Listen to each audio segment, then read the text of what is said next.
During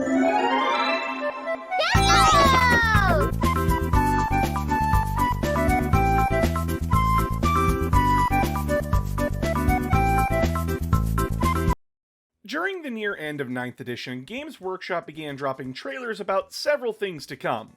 One of the major things was the Arcs of Omen campaign, which, if you want to know more about that, I have a video talking about it. The other thing that they showed was the return of the Space Dwarves, aka the Squats, aka the newly dubbed Leagues of Votann, a faction that was removed from Warhammer's game back in the 90s, and was rarely brought up even within the books. The original story goes that the Squats' homeworld was devoured by Tyranids, explaining their absence in the fluff, while the real-world explanation is that Games Workshop dropped the model line for not selling well enough. Which made sense back in the day. Models weren't cheap to make, and they had to drop several other model lines for the same reason. Either way, the Squats were literally on the border of extinction. However, with the reveal of the Leagues of Votann, it showed that the Squats were back with new designs, new models, and having the honored tradition of breaking the game in half with railguns! Only to get a dragon-sized nerf on their abilities at the start of 10th edition, and now being back on top with their new codex for 10th edition. Kind of like following an economy. It's a wild ride before it crashes hard again. So, what are the Leagues? Why did the Imperium think they were dead for so long? When will people get the message that the Imperium is an unreliable narrator? Will I ever get to 15k subs and torture myself with Fire Warrior for your amusement? Well, let's get into the bedrock of the need-to-know info about the Leagues of Votann. The history of the Leagues of Votann goes back even further than the Imperium, so far back that they were the first human explorers of the center of the galaxy. Yep, the Leagues of Votann are human, or at least they used to be. Due to the extreme conditions of the galactic core, the explorers had to develop ways to survive and make sure future generations thrived. One of the ways they did this was to create clone skynes. You see, every member of the Leagues of Votann are clones.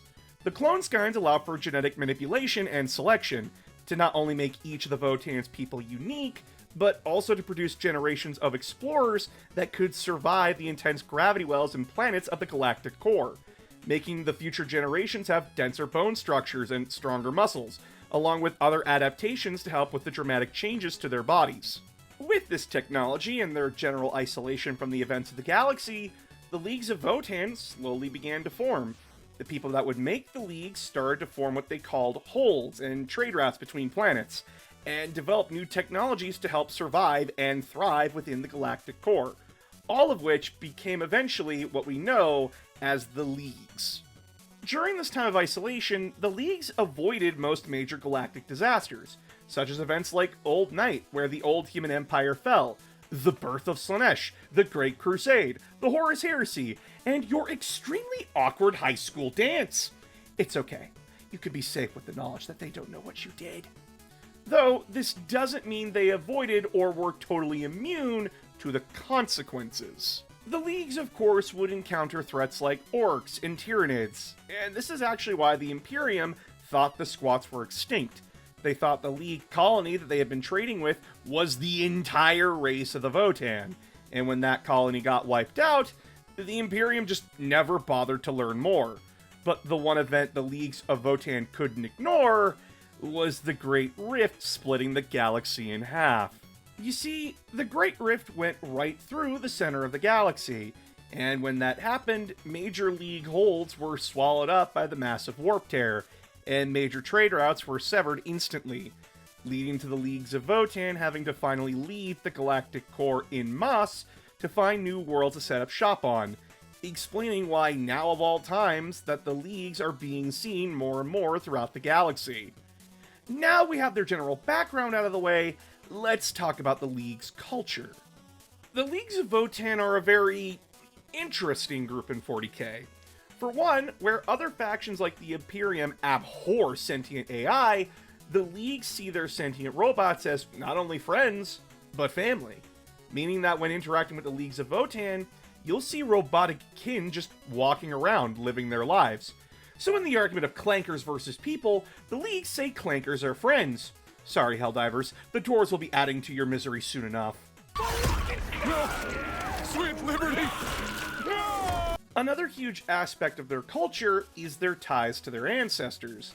You see, the older you are and more wisdom you have, the more valuable you are in the leagues. So much so that you could potentially have your mind uploaded into the Votann itself. A giant supercomputer head with the combined knowledge and personalities of previous kin that have passed on. This is where the Leagues of Votann get their name, these giant heads that contain their ancestors, better known as ancestor cores. These cores are basically the heads of state for the Votann, guiding their civilization with the collective experience of millennia, going as far back as the original humans who designed them. These cores are a tightly kept secret among the Leagues, as if anyone discovered them, it would be devastating to the Leagues if anything happened to the cores and they were stolen, or worse, destroyed. What the Leagues are best known for in the galactic community is that they are business-minded. The Leagues are always about business and are miners, armies for hire, and wandering merchant fleets, always looking for their next big score or adventure. Though this has led them into constant conflict, as they are business people, and if exterminating your people from a planet is cheaper than making a trade deal with you, then you'll learn the hard way why capitalism is a bitch of a system. One of the reasons why the League are so aggressive in this manner is that their culture encourages them to constantly strive for the betterment of their community, and that they don't waste their lives doing nothing. Meaning that every kin is constantly looking to add to or improve the lives of their fellows. So take heart that when the kin are putting a bolt round in your skull, it's for a good cause. Though, don't think this means the Leagues are trigger happy. Again, it's all about business. If they find it better to open up trade with you than it is to shoot you, they will go that route instead. It's about practicality for them. Hell, the Leagues are known to team up with other races constantly, because the threats to their holds, fleets, or profits outweighs their mistrust of other races. With the Tyranids, the Leagues are known to either book it out of system, or team up with locals or other factions operating in that area to take them out.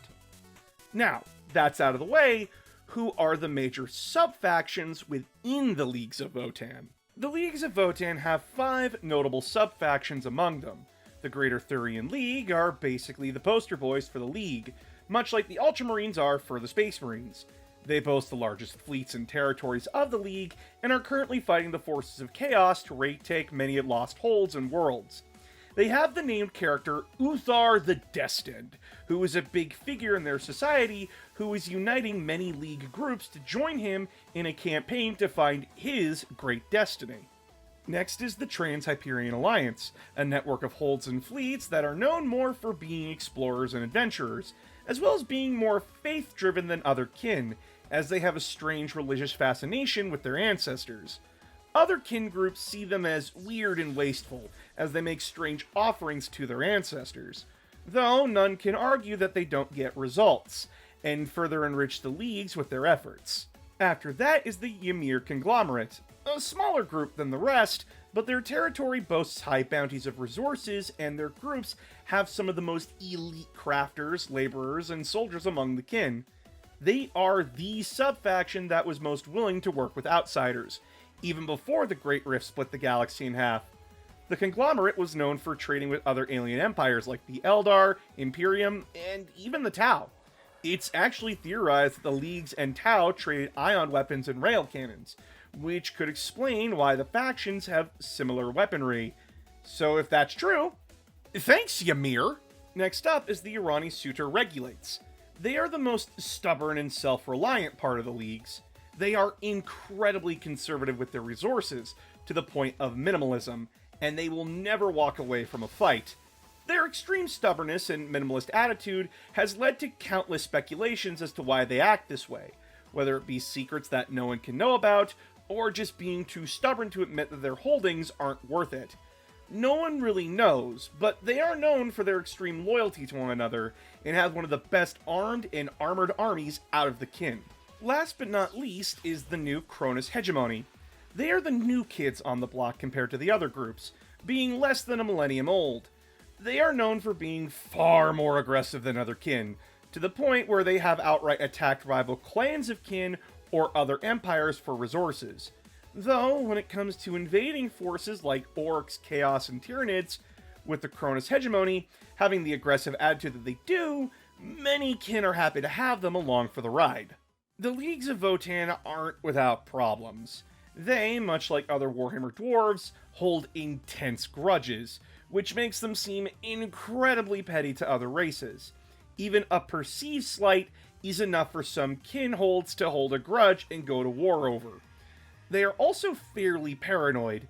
It's noted that even though they descend from humanity, that the Leagues do not want that association, as the Imperium is not a desirable group to be under the foot of. And that's a good reason, all things considered. They are also known to strip whole sectors of space of every last resource, where they had permission to do so, or not.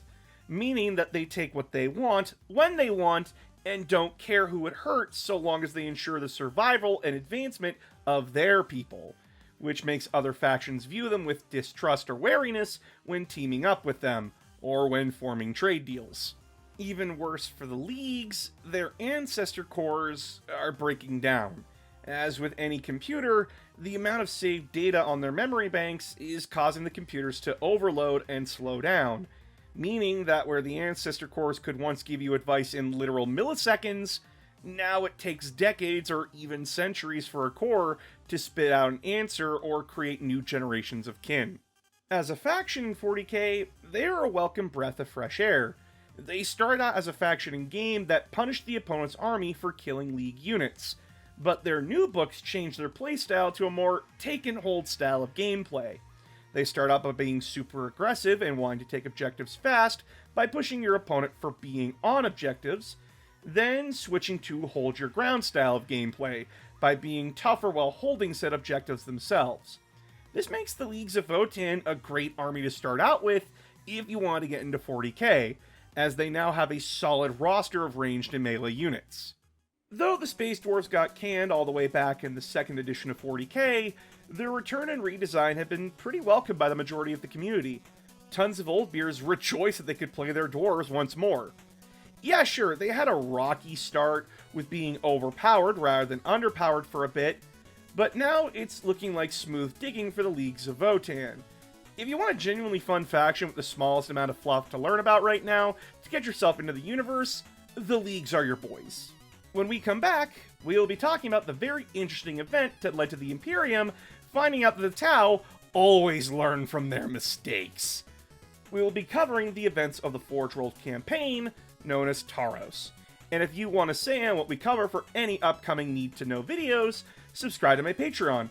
For only $5 a month, you get to see my videos early, get access to a Patreon-exclusive series on Battletech, and can vote on what I cover next. And if we get to 15k subs here on YouTube, I'll cover Fire Warrior and stream it live for you all.